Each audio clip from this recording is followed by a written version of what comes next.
Badi sir, welcome to our podcast. Thank you. हमारा ये festival of ideas यहाँ पे हम इतने सारे ऑथर्स को एक साथ अपने साथ लेकर आ रहे हैं. We trying to discuss about a lot of things. But सबसे इम्पोर्टेंट बात है कि हर यहाँ पे जो ऑथर आए सबने अपनी एक सोच की किताब लिखी है. मैं आपके बारे से आपकी किताब के बारे में जानना चाहूँगी. मैंने जो किताब अभी लिखी है वो रिपब्लिक ऑफ हिंदुत्व किताब का नाम है. वो मैंने इसलिए लिखी कि जो भारत में जो हिंदुत्व की जो चेतना का प्रसार हुआ है, हाँ जी. उसको कोई समझता नहीं है कैसे हुआ है. सबको दिखाई तो पड़ता है कि इलेक्शंस हो रहे हैं, कोई जीत रहा है, कोई हार रहा है, क्यों party which is who supports get support of Hindutva why is winning.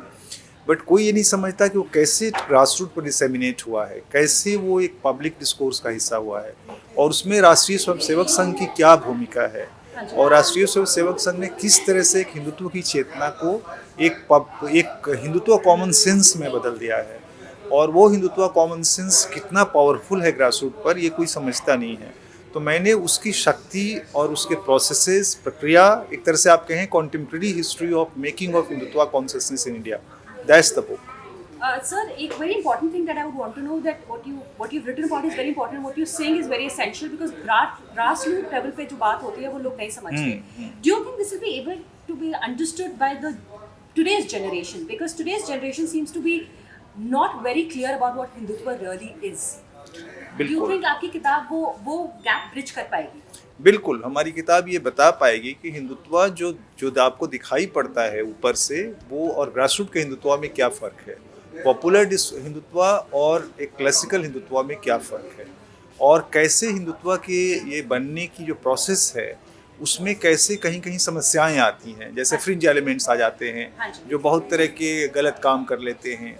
वो फ्रिंज एलिमेंट हिंदुत्व की चेतना को एक तरह से डेविएट करते हैं. जो ग्रासरूट पर हिंदुत्व की चेतना है वो एकदम अलग है. वो किसी को मारने और पीटने वाली हिंदुत्व की चेतना नहीं है, लेकिन एक फ्रिंज एलिमेंट पैदा हो जाता है. और क्यों पैदा होता है, वो उसी का बाई प्रोडक्ट है.